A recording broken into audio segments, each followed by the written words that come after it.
Pick that up, sweetheart. That is what Dr. Caldwell said 48 minutes before Commander Chen's heart stopped beating.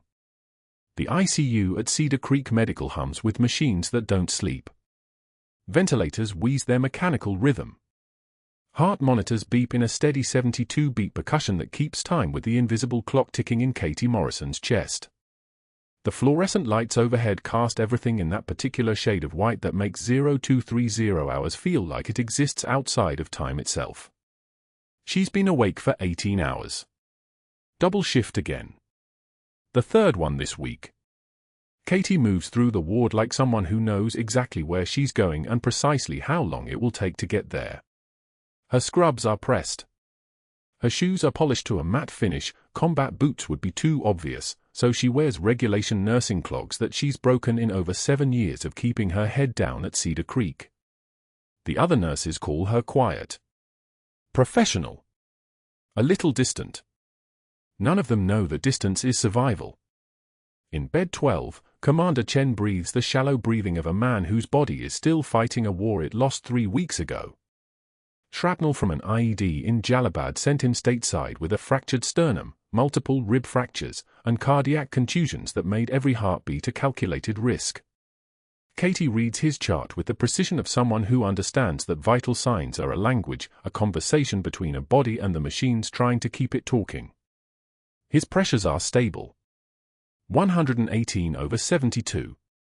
O2 sat 98% on 2 liters. Heart rate in the low 60s. Good. Stable. The kind of stable that lasts until it doesn't. She checks his jugular venous pressure without being asked, her fingers finding the carotid pulse with the muscle memory of someone who's done this in conditions that would make a resident's hands shake. Collapsing properly. No distension. She makes a note in the chart. Precise. Meticulous. Everything documented because documentation is what stands between a nurse and the people who'd rather she disappear. The tarnished challenge coin in her pocket feels heavier tonight. She touches it through the fabric of her scrubs the way other people touch crucifixes or lucky rabbits' feet. Worn smooth from 18 years of hidden touches. Silver, once. Now it's the color of old lead, stamped with an insignia that would mean everything to someone who knew what to look for and nothing to anyone else. She's worn it in her pocket every single shift since the Pentagon sent her to San Diego with a new social security number and orders to become invisible. Invisibility is harder now that she knows who lies in bed 12. A young resident, Dr. Marcus Webb, approaches the monitors with that careful hesitation of someone who isn't quite sure if they should ask questions. He's 3 months into his rotation. Still believes that procedures have to be performed exactly as they're written in textbooks. Still thinks nurses are the people who hold clipboards and fetch ice chips. How did you know to check his JVP? Webb asks, gesturing at her chart notation. Katie doesn't look at him. She's replacing the 4 bag on the flumazenol drip, her hands moving with a kind of precision that comes from muscle memory, from situations where a trembling hand means people don't wake up. I read a lot, she says. It's not a lie. She reads everything. Medical journals. Military history. The small print on contracts. The details people miss because they're too busy looking at titles instead of scars. Webb nods like this makes sense. Like nurses who can read a man's cardiac status from visual inspection alone are common. He moves on. They always do. The ICU is quieter at 0230 than it is during day shift. The families have gone home. The administrators have stopped circulating. The night shift nurses settle into the rhythm of checking vitals every 2 hours, documenting everything, and existing in the space between life and whatever comes after. Katie knows this space well. She's lived in it for 7 years. Then Dr. Caldwell arrives. His entrance is the way he does everything, expensive shoes clicking on linoleum like he's announcing his presence to people who didn't ask to hear it.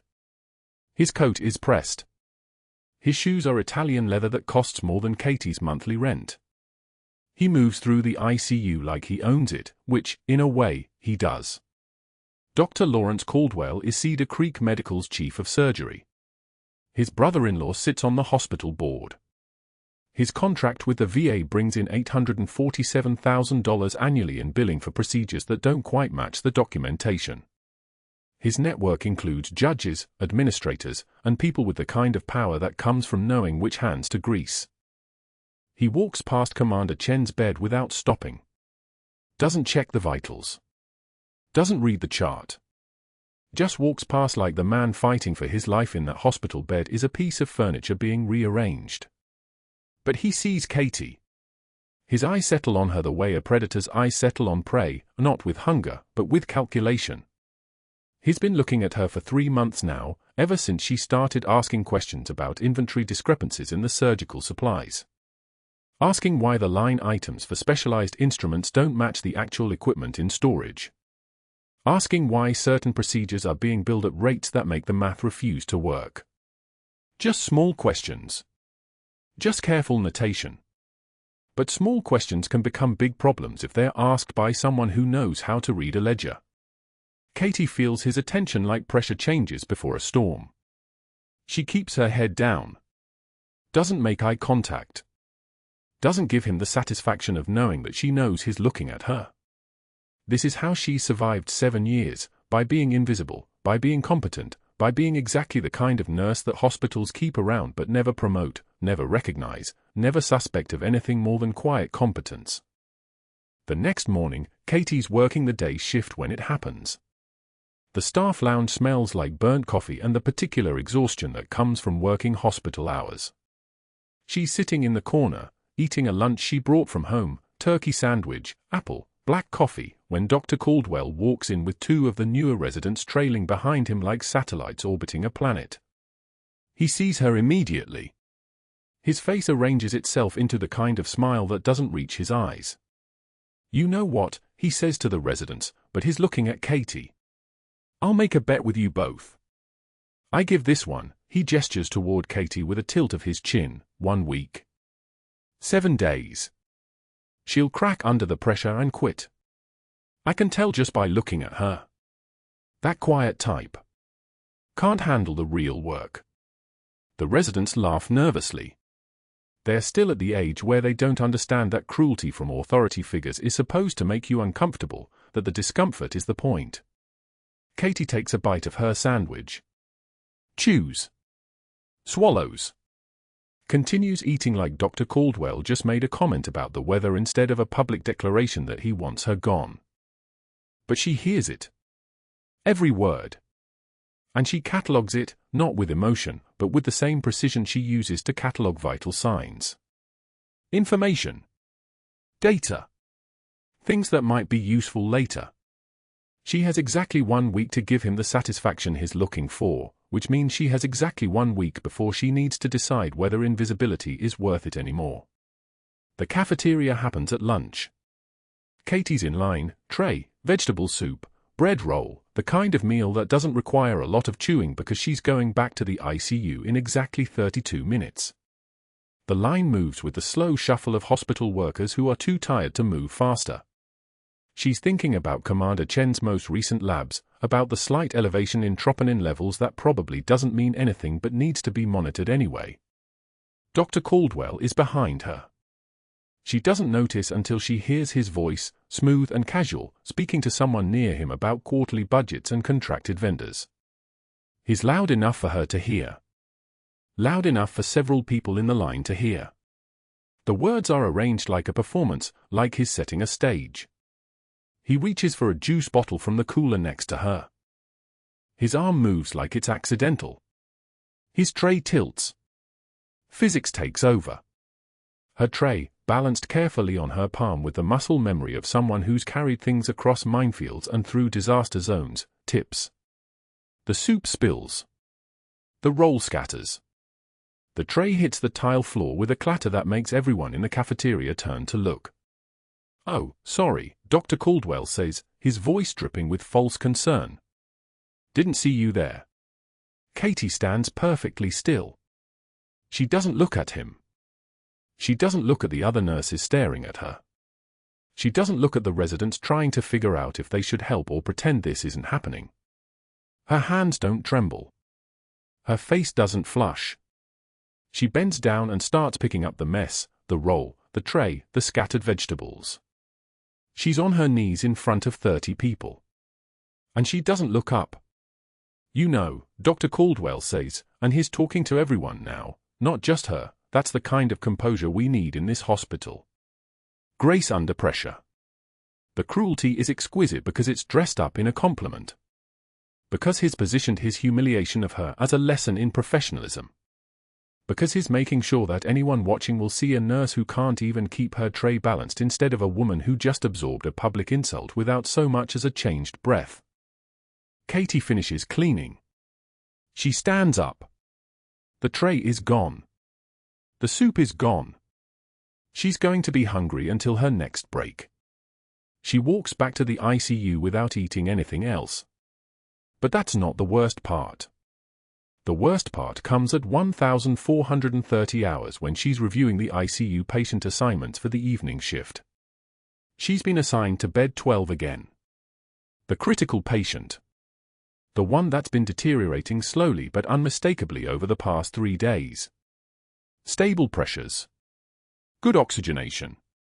But subtle things, the way his breathing has become slightly more labored, the slight elevation in heart rate, the way he keeps asking for more pain medication even though his cardiac status is too fragile for most opioids. She pulls his full chart. Commander Marcus Chen. Naval Special Warfare Command. Call sign on his medical history file, Angel 6. Combat decorations listed under emergency contact protocols. And there, in the notes from his intake interview, is the line that makes her hands actually still for the first time in 18 hours. Family notification, son currently deployed with 5th Special Forces Group, Kandahar Province. Operational status, active. Her son is under his command. Not her son in the way anyone else knows about. Her son from before. Her 18-year-old who she hasn't seen in person in 7 years, who she only knows through encrypted messages and photographs sent through channels that technically don't exist. Her son who was told his mother died in a training accident in 2016 because that was easier than explaining why a Master Chief Petty Officer named Catherine Morrison had to disappear into a new life with a new name and a badge that says Katie with a middle initial nobody can connect to her real history. The patient in bed 12 is commanding her son's unit. Katie sits in the medication room for exactly 47 seconds. She counts them because counting helps keep the pressure in her chest from becoming something visible. She counts them because if she doesn't count, she might start feeling, and feeling is the one thing she cannot do while wearing this badge. The challenge coin in her pocket feels like it's burning. She stands up.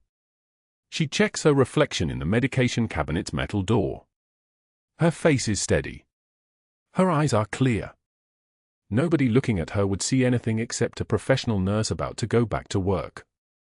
Nobody would see the woman underneath, the one who spent 18 hours every other week on encrypted calls listening to her son talk about his deployment, about his commanding officer, about the missions that made him sound like he was already becoming a soldier instead of a boy. She goes back to bed 12. Commander Chen is sleeping. His chest rises and falls with the ventilator's assistance. His cardiac monitor traces a steady line across the screen, sinus rhythm, beautiful and even and completely fragile.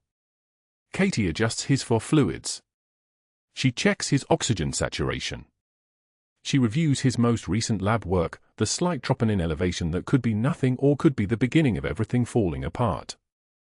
She has no way of knowing that in exactly 6 hours and 17 minutes, his heart is going to stop beating. She has no way of knowing that she's the only person in this hospital who will be awake, alert, and capable of saving his life. She has no way of knowing that saving him is going to change everything. The morning light filtered through the ICU windows at Cedar Creek Medical as Katie Morrison entered the nurse's station, her charting tablet tucked under one arm. 6 interns clustered around Dr. Caldwell near the patient board, their notebooks open, their attention fixed on the attending physician like disciples at an altar. Katie had learned to move through these moments like smoke, present but unnoticed, efficient but invisible. It was a skill honed over years of being everywhere and belonging nowhere. Dr. Caldwell's voice cut across the station before she'd even set her tablet down. "Morrison, A word. Not a request. The interns turned in unison. She approached with measured steps, her scrub still crisp from the morning, her badge secured at her collar. Caldwell held up a patient chart, Commander Chen's chart. The one she'd spent 3 hours reviewing last night, cross-referencing his medication interactions, noting the inconsistencies in his pre-surgical workup. How long have you been practicing medicine without a license? Caldwell's voice carried the precise tone of someone performing for an audience.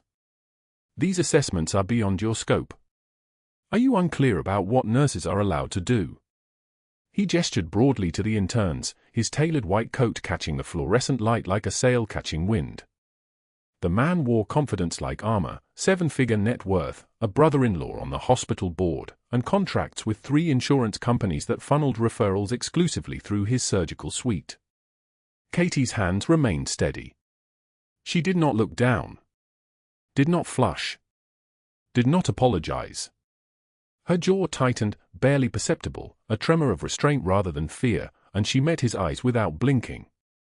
The silence lasted exactly 2 seconds. Then she returned to her tablet and continued entering vital signs as though he'd commented on the weather. I'll make this simple for everyone, Caldwell continued, turning fully to address the interns now, his audience expanding, his performance escalating. I'm betting this week's surgical schedule that Nurse Morrison here quits by Friday. She's clearly overwhelmed. Too much responsibility for someone at her level. Laughter rippled through the group like a contagion, nervous, uncertain laughter from people unsure if they were meant to participate but unwilling to be left out. Katie entered the last data point and moved to the next patient's room. Her stride did not change. Her breathing did not accelerate. Whatever was happening in her chest, the tight coil of anger, the calculation of how to respond, the grinding realization that this was deliberate, targeted, and escalating, remained internal. Invisible. That was the curse of composure, the world saw only the surface. At lunch, the cafeteria hummed with the controlled chaos of hospital staff between shifts. Katie carried her tray, turkey sandwich, apple, black coffee, toward an empty table near the corner. The doctor's table occupied the center of the room like a throne room, Caldwell holding court with 2 surgical nurses and a hospital administrator. She was not walking toward him. She was simply moving through space.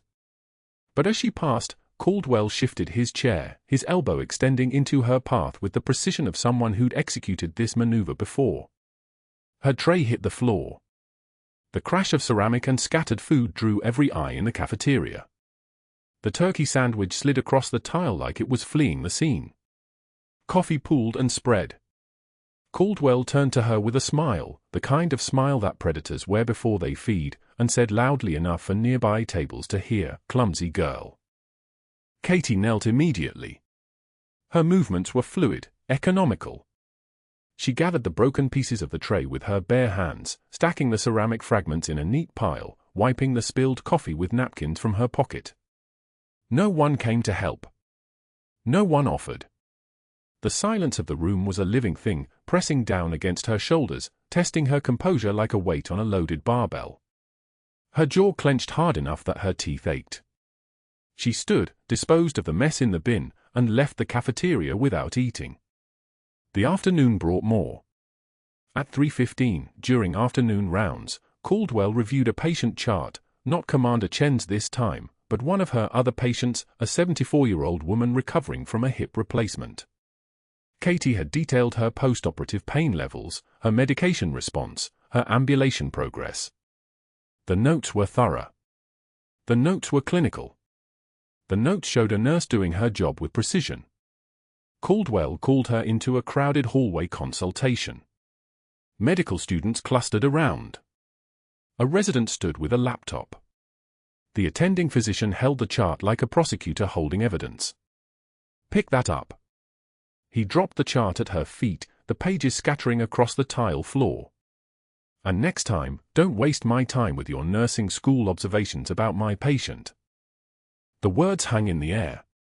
Katie bent slowly, her movements deliberate, graceful even. She retrieved every page, straightened them, restored the chart to its proper order. When she stood, she looked at him directly, just for an instant, and then turned and walked away. The medical students whispered behind her, their voices like insects, like static, like the sound of her professionalism being dismantled in real time. By 4 o'clock, Katie was alone in the supply closet performing inventory. The fluorescent lights buzzed overhead with the grating hum of failing ballasts. The shelves around her held syringes, gauze, for tubing, dressings, medications, all the infrastructure of emergency medicine, all the tools that kept people breathing. She moved methodically through the inventory spreadsheet, cross-referencing quantities against what the system showed in the pharmacy database. That's when she found it. Phantom billing codes. $50,000 in imaging procedures that never happened, supplies that were never used, surgeries that existed only on paper. The codes were buried in Commander Chen's pre-surgical workup, duplicate charges, inflated quantities, procedures billed to the VA that had no corresponding documentation. She knew this pattern. She'd seen enough of it in the past week to recognize that Caldwell wasn't just a surgeon with a temper. He was running a systematic scheme, and Chen's upcoming procedure was part of it. Her hands finally shook. Not from fear. From the weight of what she now understood, her son was deployed with special forces under the command of the man whose name appeared on these fraudulent charges. The man who trusted Cedar Creek Medical to provide competent care. The man whose treatment Caldwell was apparently treating as a revenue opportunity rather than a human being requiring surgery. Katie pulled the challenge coin from her scrub pocket, tarnished silver, etched with a call sign she hadn't heard spoken aloud in 7 years. The texture was rough against her palm, the weight familiar in a way that made her chest tight. She pressed it against her sternum for 3 seconds, then returned it to her pocket and continued the inventory with hands that had learned, long ago, how to steady themselves. At 2 o'clock in the morning, the code alarm screamed from bed 12. Katie was already awake. Night shift meant 16-hour stretches of vigilance, of monitoring, of watching over people when the rest of the hospital slept. She was charting in the nurse's station when the rhythm of Commander Chen's cardiac monitor suddenly fractured into chaos, the steady beep accelerating, then breaking into an irregular pattern, then flatline. The alarm wailed like a siren, a creature in distress, a thing calling for help. She was moving before the resident got to the room. The scene crystallized with terrible clarity, Chen gasping against his pillow, his neck veins distended like cords pulled taut, his skin taking on the grey pallor of someone whose heart is drowning in its own fluid. Cardiac tamponade. The pericardial sac filling with blood, compressing the myocardium, preventing the heart from beating effectively. A death sentence if untreated. A death sentence with maybe 5 minutes if the only option was waiting for the on-call surgeon. The resident, a young man named Torres, competent but green, froze in the doorway. His eyes went wide. His mouth opened but produced no sound. "Call surgery now," Katie said, already moving to the ultrasound machine. Her voice had changed. The deference was gone. What remained was command authority, the kind that comes from having made life-and-death decisions under fire. "Etta." "20 minutes," Torres stammered. "Maybe 18. Chen had 5. Katie's hands moved with the muscle memory of someone who'd done this in Bagram dust storms, who'd performed field medicine under mortar fire, who'd kept teammates breathing when the alternative was watching them die. She snapped on gloves with a sound like gunshots in the small room. Drew up the pericardiocentesis needle, 14-gauge angiocath, the right size for rapid drainage. Prepped the ultrasound with swiftness that made the resident take an involuntary step backward. "You're doing what?" Torres's voice cracked. "Saving his life. Document everything." Katie angled the needle below the xiphoid process at 45 degrees, advancing toward the left shoulder with steady hands that didn't tremble, that couldn't tremble, that had learned years ago that hesitation was another word for murder. The resistance of the chest wall, the slight give as the needle penetrated the pericardial membrane, the sudden give as she entered the space where his heart was drowning. Dark blood filled the syringe immediately. She withdrew 60 cubic centimeters of fluid. Then another 40 cubic centimeters. Chen's chest heaved suddenly, his respirations deepening, color returning to his face like someone surfacing from deep water. The monitor rhythm stabilized, irregular but present, Chaotic but beating, alive. How did you? Torres stared at her like she'd grown wings. Where did you learn to? The surgeon will be here soon, Katie cut him off, already documenting the procedure, the fluid color, the clinical response. Not a word about who performed the tap. But she already knew the chart would tell the story. She knew Caldwell reviewed every critical incident within hours of occurrence. She knew that the moment that paperwork crossed his desk, everything would change. The tension in the room was so thick you could operate in it. Katie looked at the man she'd just saved, at the commanding officer whose presence in this hospital connected to her son, to special forces, to the part of her identity she'd been ordered to bury. Commander Chen's eyes fluttered open. His hand moved slightly across the sheets. He was alive because she'd acted. He was alive because the skills that made her dangerous had become his lifeline. She checked his vital signs one more time, verified that the line was stable, and then stepped back from the bed with the kind of calm that comes from having already survived the worst. The code alarm screamed at 0200 hours like something alive and dying. Bed 12. The monitors erupted in a chorus of desperation, heart rate spiking, blood pressure collapsing, oxygen saturation tanking. Katie was moving before the resident's voice cracked out the words, before anyone else understood what they were seeing. She moved like muscle memory made flesh. The ICU at Cedar Creek Medical at 2 in the morning was a different world. Skeleton crew. One resident. One nurse tech scrolling through his phone until reality exploded across the monitors. Katie crossed the distance in 3 seconds flat, her scrubs whisper quiet against the tile, and the moment she saw his neck, distended jugular veins, the kind of swelling that meant pressure inside the chest compressing everything, she knew. Cardiac tamponade. Blood in the pericardial sac. His heart was being strangled by its own fluid. Call the surgeon. Now. Tell them we have code tamponade, bed 12, and his crashing. Her voice was level. Mechanical. Not a request. A command. The resident froze. A 24-year-old kid from Johns Hopkins who'd been cocky at morning rounds. Now he looked like a fawn in front of something with teeth. Go. Call. He went. Katie was already moving to the crash cart. She'd done this on a forward operating base in Loga province with nothing but field supplies and a soldier whose lung had been shredded by shrapnel. She'd done it in the dust under incoming fire, with the kind of calm that comes from understanding that panic kills faster than bullets. The muscle memory was deeper than breath. Deeper than thought. She grabbed what she needed. Sterile field. The 14-gauge angiocath needle. The syringe.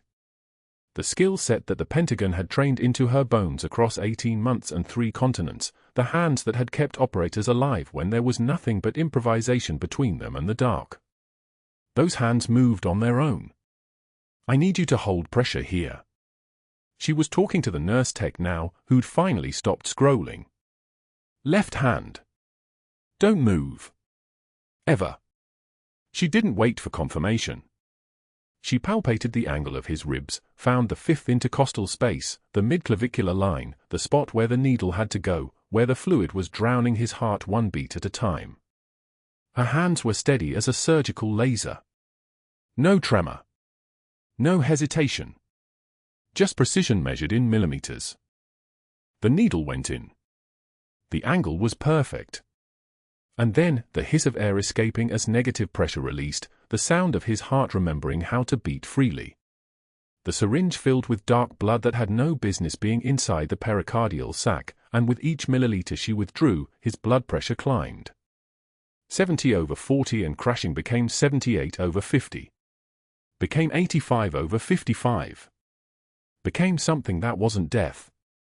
O2 sat climbing, the nurse tech whispered, reading the monitor. 82, 88. 92, he's coming back. Katie kept her hand steady. The needle stayed in place. The syringe continued its slow, merciful drainage. Pain is data, her instructors had taught her. Blood is information. Vital signs don't lie. She was reading his body like an operator reads terrain, every number a landmark, every change a map back to living. By the time the attending surgeon appeared at 0230, Dr. Caldwell himself stepping into the ICU with his expensive shoes and his contempt like a cologne he wore everywhere, Commander Chen had a blood pressure. Chen had oxygen. Chen had a heartbeat that wasn't a death rattle disguised as a pulse. Katie was charting. Calm. Methodical. Each note precise and documented. The emergency intervention. The timestamp. The procedure steps. The drainage volume. The vital sign recovery. It was all there in her handwriting, in the clinical language that told the story of how someone had just lived. Dr. Caldwell's face went white. Then red. The color rose from his neck like something was burning inside him, spreading up through his jaw, into his cheeks. His hands clenched into fists at his sides. "You," he said quietly. Too quietly. The kind of quiet that comes right before something breaks. "You performed an invasive cardiac procedure without physician authorization. That's practicing medicine without a license, Morrison. That's criminal." Katie kept writing. Her pen didn't hesitate. Her hand didn't shake. The trembling wasn't fear. It was restraint. It was the discipline of knowing she could destroy him with 18 words and choosing not to. "The patient was dying," she said. No emotion. No defense. Just fact. I temporized until the surgeon arrived. Caldwell leaned close enough that she could smell the coffee on his breath, expensive cologne trying to cover something bitter underneath. His voice dropped to a whisper that only she could hear. "You just ended your career. Enjoy it." He straightened. He looked at the surgeon, the attending who'd actually been called in for backup and arrived just as Chen stabilized. The surgeon who was staring at the monitors showing perfect sinus rhythm, perfect oxygenation, a patient breathing easy on room air who should be dead. "We'll need to discuss what happened here," Caldwell said to him, his voice like ice on glass now. But they both knew. The monitors didn't lie. The vitals didn't lie. Neither did the chart. Katie finished her documentation. Every entry precise. Every procedure step accounted for. Every decision justified. She was doing what she'd been trained to do, operating in the open. No cover. No lies. Just excellence that would be on the record for anyone to read, anyone to verify, anyone to trace back to her actual training and her actual competence. By 0600, when Katie's shift should have been ending with an easy handoff to day's shift, Dr. Caldwell had already made his first phone call. The hospital board chairman, the one who'd had to cover up that malpractice case back in 2019 when Caldwell had left a surgical sponge inside a patient's abdomen. The one who owed Caldwell favors the way people owe debts they can never repay. By 0630, he'd made his second call. Then his third. Each one the same narrative, carefully constructed, plausible enough to raise questions. References to check. Background inconsistencies. A nurse who'd appeared suddenly, with a spotless record that was almost too spotless, with skills that seemed almost too advanced for someone who'd been working ICU for only 18 months.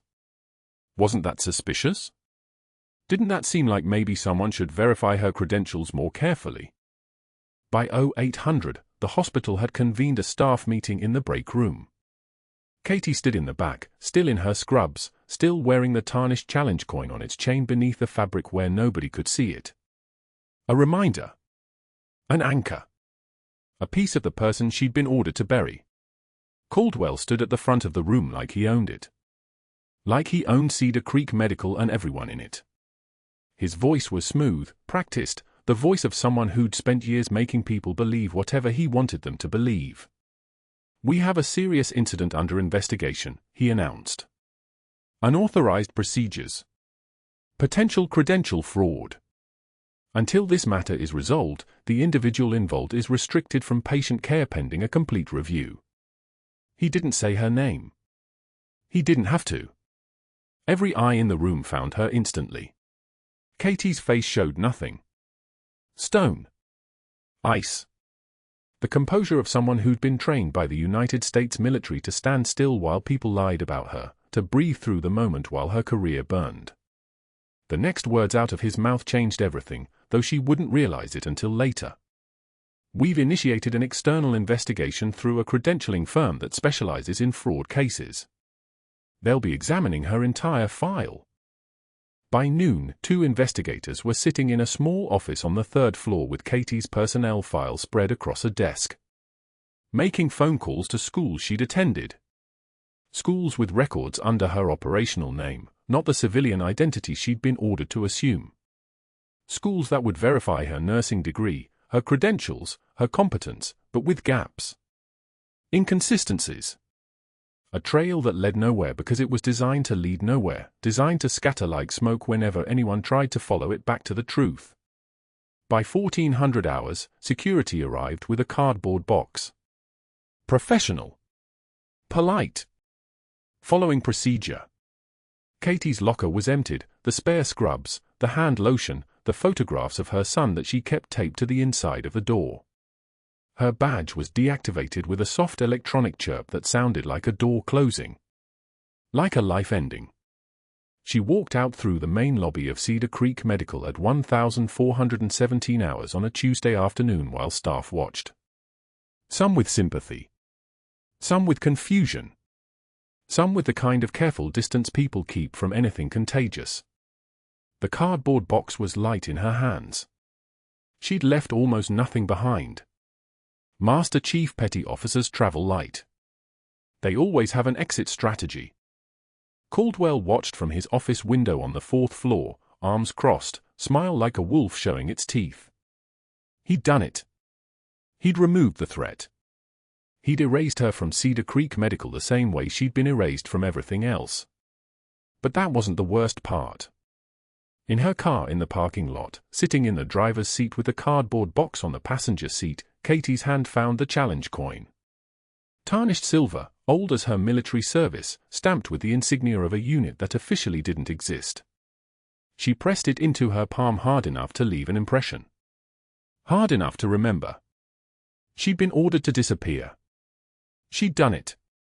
She'd become a ghost so convincing that even she almost believed the lie sometimes. But Commander Chen was alive. His heart was beating because her hands remembered how to save lives. And that was documented. That was on the record. That was evidence. What Caldwell didn't understand was that she'd just given him exactly what he wanted, a reason to investigate her. A reason to pull her file. A reason to create a paper trail that would eventually lead someone, somewhere, to ask the right questions about who Katie Morrison really was and why a Master Chief Petty Officer had been hidden in the ICU of a San Diego hospital, working 12-hour shifts, saying nothing, saving lives in the dark. He'd just accelerated the clock on his own destruction. Dr. Caldwell's phone call started before dawn.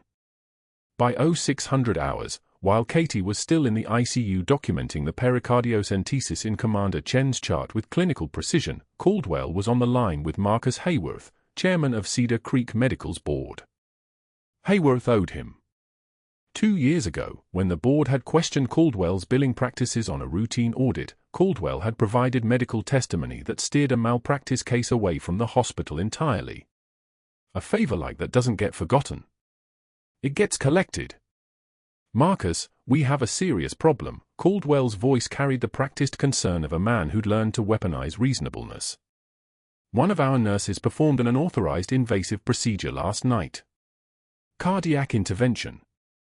Without consulting attending staff. Without proper credentialing documentation. I'm looking at her personnel file right now, and her background is inconsistent. Her references don't align with her stated experience." Hayworth listened. That was enough. By 0800 hours, Caldwell's network was activated with surgical precision. He called Jennifer Walsh, the administrator who managed credential verification for the hospital system. "Jennifer, I need a full review of a staff member's qualifications. Immediately." He provided Katie's name and employee ID. Cross-reference her nursing license with the state board.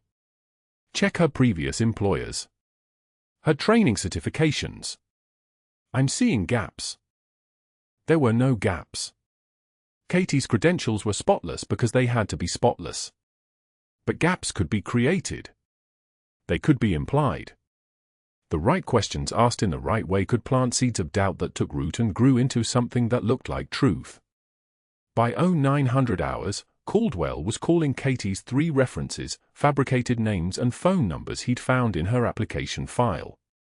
2 of the numbers now belonged to people who had no memory of ever supervising her. The 3rd number went to a physical therapy clinic in Portland that had closed 3 years ago. Each inconsistency was documented. Each one was another thread in the rope Caldwell was weaving. The external investigator arrived at Cedar Creek Medical by 10:45 hours. His name was Joel Pierce, and he'd been hired by hospital administration to conduct what they called a routine credentialing audit. He was lean, methodical, and carried a leather portfolio that looked heavy with authority. He didn't smile. Katie was pulled from the ICU during shift change. No explanation given. Just a security guard at her shoulder and an escort to a conference room on the administrative floor where the afternoon light fell in yellow rectangles across a long table. Pierce was already sitting. Caldwell sat 3 chairs away, expression neutral but eyes bright with something that looked like satisfaction. "Ms. Morrison, we're conducting a standard review of your professional credentials," Pierce began, opening a manila folder. "Your personnel file shows some inconsistencies we'd like to clarify." Katie's hands were steady. They always were. "What kind of inconsistencies?" "Your previous supervisor in Portland, Susan Mackey at the Willamette Physical Therapy Center, doesn't have a record of your employment there. The clinic closed in 2021, but their forwarded records show no Katie Morrison on staff between 2017 and 2019. The clinic closed," Katie said, her voice even. "Records get lost. Your references in Seattle and Sacramento also show no recollection of training you in advanced cardiac procedures. Both individuals said you never worked at their facilities." Caldwell was watching her now like a surgeon observing a surgical site for signs of infection. Waiting for her to crack. Waiting for the tremor in her voice, the flush in her cheeks, the defensive anger that would prove her guilty. Katie's jaw tightened, but only barely. Only enough for someone who knew how to read bodies in crisis. "I performed a life-saving procedure last night. I saved Commander Chen's life. My credentials are legitimate." "That's the other concern," Pierce said, pulling a printed copy of the ICU notes. "You performed pericardiocentesis, a cardiac intervention, without cardiac surgery consultation. Without attending physician authorization. You documented it as an emergency intervention under protocol deviation due to physician unavailability. That's a significant authorization gap. The patient was in cardiac tamponade. He was in arrest. Every minute was." "I understand the clinical urgency," Pierce said, his tone suggesting he understood nothing of the sort. "But protocol exists for a reason. And your qualifications to perform this procedure are what we're questioning." Caldwell stood, walked to the window, and gazed out at the hospital courtyard like a man with nothing to hide. "Ms. Morrison has been an exemplary employee in many respects. But after yesterday's incident, I became concerned about the gaps in her background. When I reached out to her references, I discovered they had no memory of her employment. That raised questions about credential fraud." The word hung in the room like a surgical blade. Katie's hands were still steady, but now they were folded on the table in front of her, and the tarnished challenge coin in her scrub pocket felt heavier than it had in years. 23 years of hiding. 23 years of being exactly who they needed her to be. A competent nurse. A quiet nurse. A nurse who asked no questions and raised no flags and worked the shifts no one else wanted. And it had taken Caldwell less than 12 hours to dismantle that carefully constructed life. "I saved his life," she said quietly. "You may have," Pierce replied. "But the question is whether you had the authorization to do so, and whether your credentials support that authorization. Based on my preliminary review, I have significant concerns." By noon, Katie was escorted from Cedar Creek Medical by 2 security guards she'd worked with for 4 years. The taller one wouldn't meet her eyes.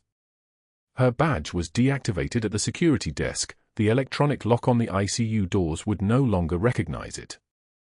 Her access to the medical records system was terminated with a keystroke. 12 hours of work becoming nothing. A career becoming dust. Dr. Caldwell watched from his office window on the 3rd floor, a cup of coffee steaming on his desk beside a framed photo of himself at some medical conference, smiling with teeth like a wolf showing its fangs.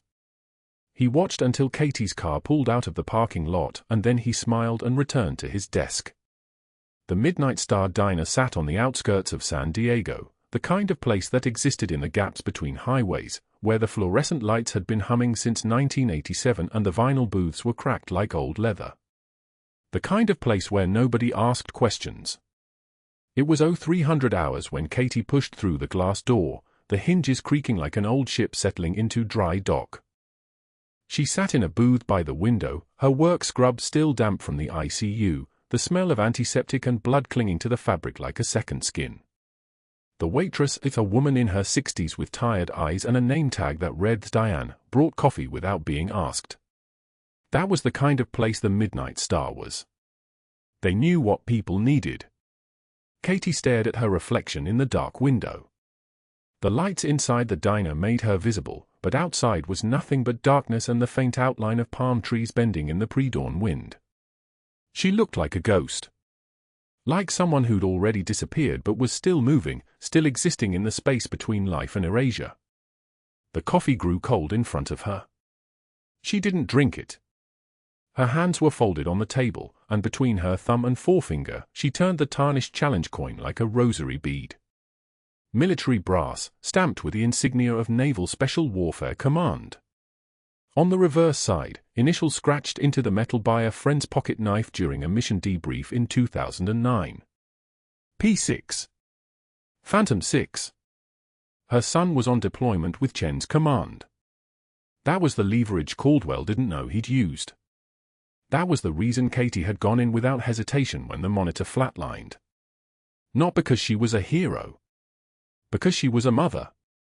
Because Command Chen had the authority to send her son into places where the odds were terrible, and if that officer died because she'd followed protocol instead of trusting her hands, she would never forgive herself. And now Caldwell had taken everything. Diane refilled the coffee cup. Katie still didn't touch it. She was staring at the challenge coin, at the scratched initials that nobody at Cedar Creek Medical had ever seen, that nobody would ever believe were hers to carry. Outside, the darkness began to soften at its edges. Pre-dawn light was coming. The sun would rise whether she was there to see it or not.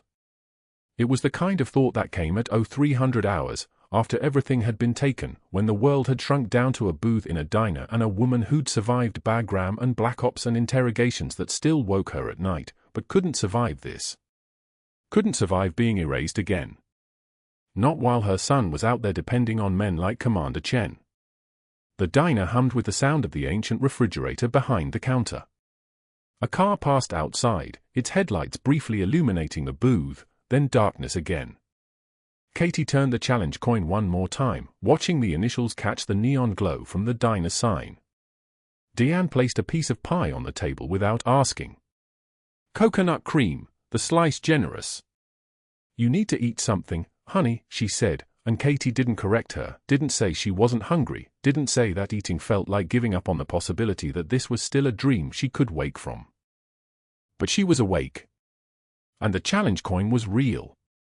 And everything else, the uniform, the rank, the operations, the people she'd served beside who would die in impossible places, all of that was real too, even if the military had decided it wasn't supposed to exist anymore. The sun was coming. Somewhere across San Diego, a hospital was waking up. Caldwell was probably already at his desk, reviewing the messaging that would go to the board this morning. Katie Morrison, credential fraud suspect, removed from duty pending investigation. The narrative was already being written. The truth would be whatever served him. But she still had the challenge coin. And she still had her hands. And somewhere across the Pacific, her son was out there believing his mother was just a nurse, a quiet nurse with steady hands and no extraordinary past. believing his commanding officer would be alive to lead them because of a woman who didn't matter enough to be remembered. That was when the phone rang. The conference room at Cedar Creek Medical fell silent at 8:24 a.m. when the board chairman called the emergency meeting to order. 5 administrators in tailored suits sat along a mahogany table that stretched 12 feet. The window behind them framed the San Diego skyline, indifferent to what was about to unfold. Katie Morrison's termination was item number 3 on the agenda. They had the paperwork ready. They had Dr. Caldwell's fabricated evidence printed and organized into manila folders. They had already made their decision. The chairman adjusted his reading glasses and opened his mouth to begin when the conference room doors burst open with the force of a breaching charge. Katie's son, Marcus, 17 years old, 6 feet tall, carrying the weight of secrets he'd only just learned, stood in the doorway clutching a shadow box. The glass caught the fluorescent light and threw it back like a mirror. Inside, 3 purple hearts lay in precise rows, their ribbons the color of wine. Beneath them sat a navy cross, its anchor and star arrangement unmistakable to anyone who'd ever served. Combat action ribbons fanned across the bottom like a fan deck of playing cards. And there, sealed in a separate compartment marked with a security classification stamp, was the commendation, no details visible, no operation named, just the words classified service record embossed in gold.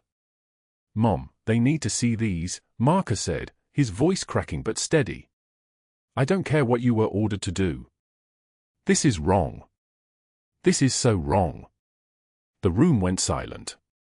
The kind of silence that happens when the entire narrative suddenly inverts.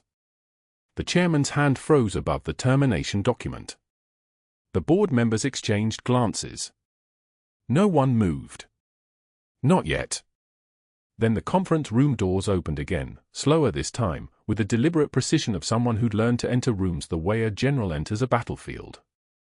Commander Chen stood in the doorway wearing a Navy service dress uniform, still moving with the careful restraint of a man whose chest had been opened 18 hours ago. His color was pale but his spine was straight. His eyes found Katie across the table and held them for 2 seconds. That was all. 2 seconds. Everything that needed to be said was in those 2 seconds. "That nurse is Phantom 6, Commander Chen said quietly. The words hung in the air like smoke. "That nurse saved my life." The veteran security guard standing near the door straightened so suddenly his chair scraped backward. His name was Frank Holloway, 63 years old, 22 years of naval service before he retired to work hospital security. His jaw tightened as if every muscle in his body had just received a command. He stepped forward and snapped a salute with the precision of someone for whom the gesture lived in muscle memory. His eyes locked on Katie's face. "Master Chief Petty Officer Morrison," he said. The title landed like a gavel striking oak. The board chairman's face went the color of unsalted butter. One of the administrators opened her mouth and closed it again. Dr. Caldwell, who'd been sitting in the back corner with a satisfied smirk, suddenly understood that the ground beneath him had shifted. He stood up, his chair scraping backward, and took 2 steps toward the door as if he might leave. But it was already too late. The conference room doors opened a 3rd time. A 2-star general in dress blues entered the room, and the air pressure changed. Major General Susan Cross, Joint Special Operations Command, had flown in from the Pentagon at 5 a.m. specifically for this meeting. Her aide carried a leather portfolio. Her presence moved the room the way a gravitational field bends light. Every eye shifted toward her. Even the fluorescent light seemed to hum differently. "Admiral, board members, Dr. Caldwell," she said, her voice like a tank idling in a garage, low, steady, capable of extraordinary power. "I've reviewed the employment records of Katie Morrison. I've reviewed her termination paperwork filed this morning. And I've reviewed her actual service record, which is classified at the level of Special Access Program.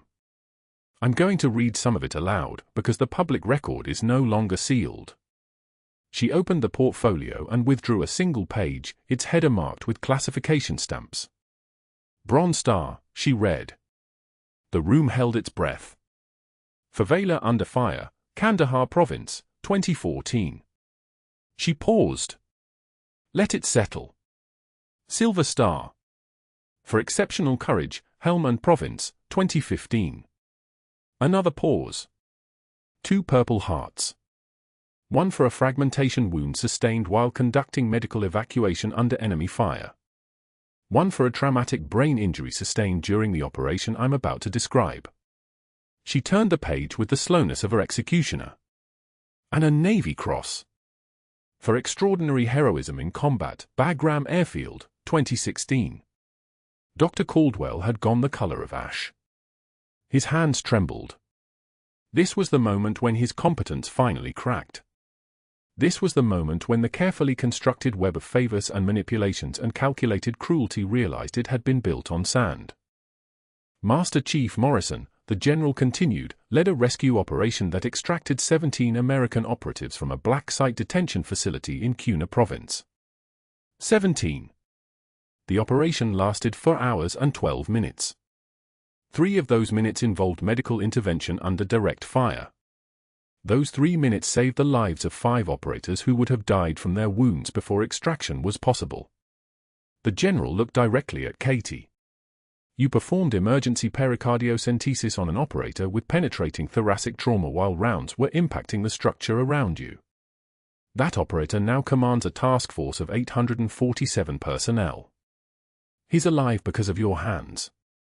Commander Chen nodded once, slowly. That same woman, the general said, turning her attention back to the board, performed identical emergency medicine here at Cedar Creek Medical approximately 20 hours ago. On Commander Chen. Using the same technique. In a hospital where she had been working double shifts under an assumed civilian identity, asking no one for recognition, wanting no one to know who she was. She saved his life a second time. And you, the general pointed directly at Dr. Caldwell, fired her for it. Caldwell opened his mouth. His voice came out as a whisper. I was following protocol. She performed an unauthorized procedure. The credentials weren't. Your credentials, the general said, cutting him off, are what I'm interested in now. She nodded to someone standing outside the conference room. An NCIS agent entered carrying a laptop. He didn't need to say anything. He simply opened the laptop and turned it toward the assembled board. Financial records scrolled across the screen like an indictment written in numbers. $2.3 million. 18 months. Phantom procedures billed to the VA supply costs inflated by 847%. The pattern of fraud was so obvious once you saw it that everyone in the room suddenly wondered how they'd missed it. Master Chief Morrison's attention to detail, the NCIS agent said, is what triggered our investigation 3 weeks ago. Her charting. Her inventory notes. Her questions about supply discrepancies. She was documenting everything. She had no idea she was building a prosecution case. The board chairman's chair scraped back. He stood up, putting distance between himself and Caldwell as if proximity to fraud was contagious. Dr. Caldwell's face went from ash to crimson in the span of a heartbeat. His mouth opened and closed and opened again. You can't, the words fell apart like wet paper. The composure was gone. The strategic thinking was gone. What remained was a man who'd believed his institutional power would protect him and suddenly understood it wouldn't. The general reached toward her aide, who produced a hospital credentials badge on a lanyard. Caldwell's credentials. The general held them up so the room could see the name, the title, the blue security strip that granted access to every locked door in Cedar Creek Medical. Then she tore the lanyard in half. The sound was like a small gunshot. The badge fell to the polished floor with a dull clack and skid across the mahogany table, coming to rest in front of the board chairman. Dr. Caldwell, the general said, you are fired. Effective immediately. Your hospital privileges are revoked. Your medical license is under federal investigation for wire fraud and conspiracy to defraud the Veterans Administration. And because the local news has been covering Commander Chen's recovery for the past 18 hours, she gestured toward the window where 2 news vans had parked in the parking lot below, their satellite dishes raised like antennae searching for signal. Your termination is going to be documented very, very publicly. Security escorts appeared in the doorway. Two of them. Holloway moved aside to let them pass. They approached Caldwell with the kind of patience that comes from doing this before. One of them held a box. Caldwell's personal items were already packed: photographs, a desk lamp, a nameplate that read Chief of Surgery. "You have 5 minutes," the security officer said. Caldwell was escorted out through the main lobby of Cedar Creek Medical. The hallways were crowded, it was approaching shift change, and word had spread through the hospital's network faster than Wi-Fi. Staff lined both sides of the corridor. Nurses, residents, surgical technicians. The people Caldwell had humiliated, dismissed, and treated as interchangeable parts.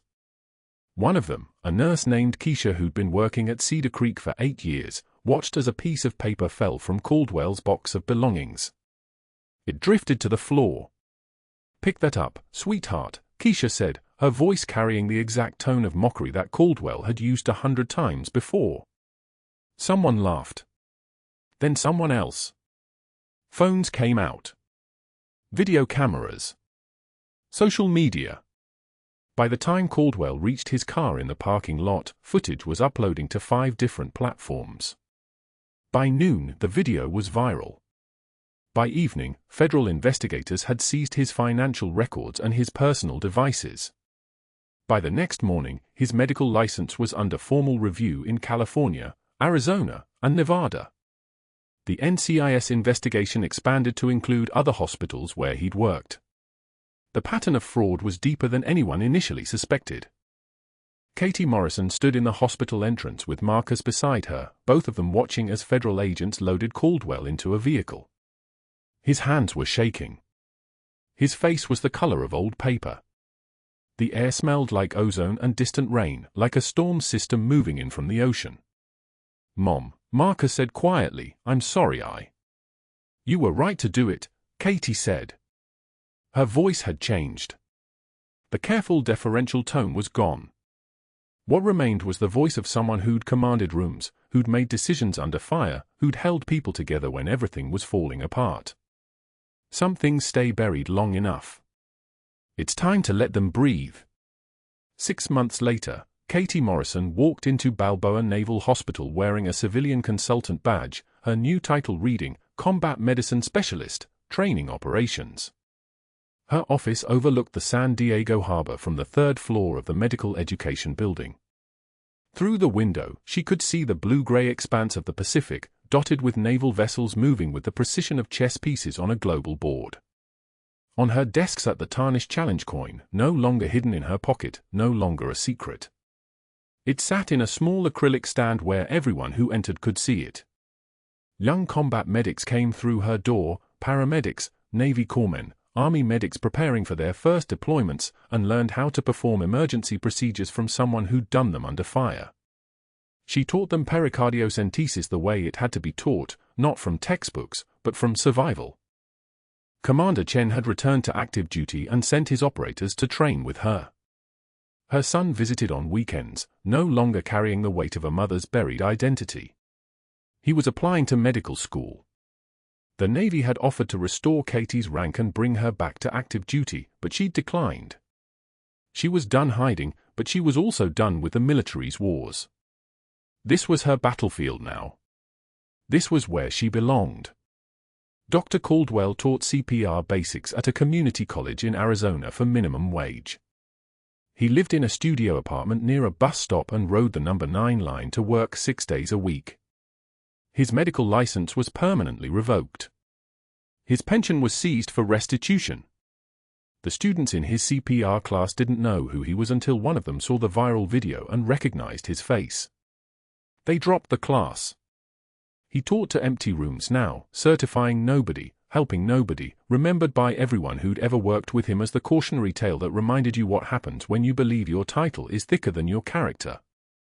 On Katie Morrison's office wall, beneath a shadow box containing her medals, the Purple Hearts, the Navy Cross, the Combat Action Ribbons, hung a framed quote she'd had printed on thick cardstock and mounted in a walnut frame: "True heroism is what you do when the world stops watching."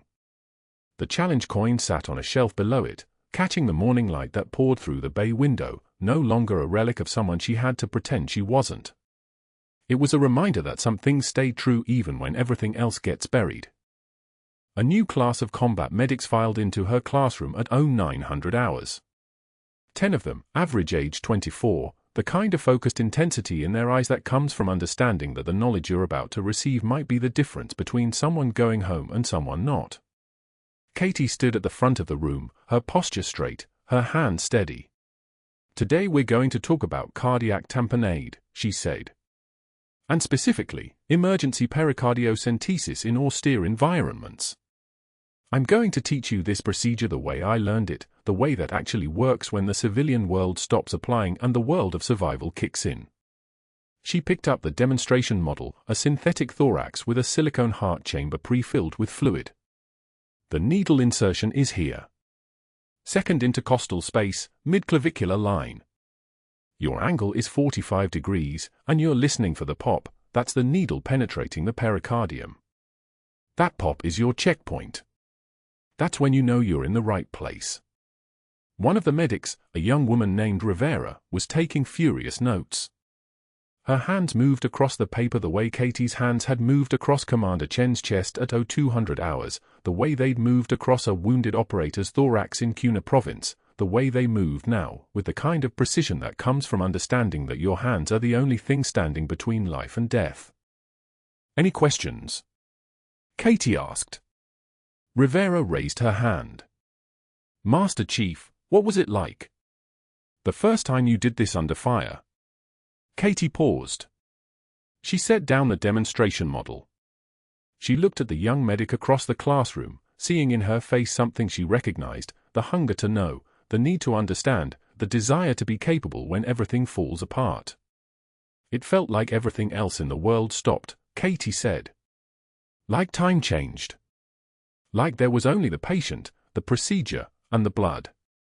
Pain is information. Every fluid drained is a vital sign climbing. O2 sat rising. Heart rate stabilizing. That's all that exists in those moments. Not fear. Not doubt. Just the work. Just the hands doing what they've been trained to do." Rivera nodded slowly. She understood. They all understood. This was what they'd come to learn.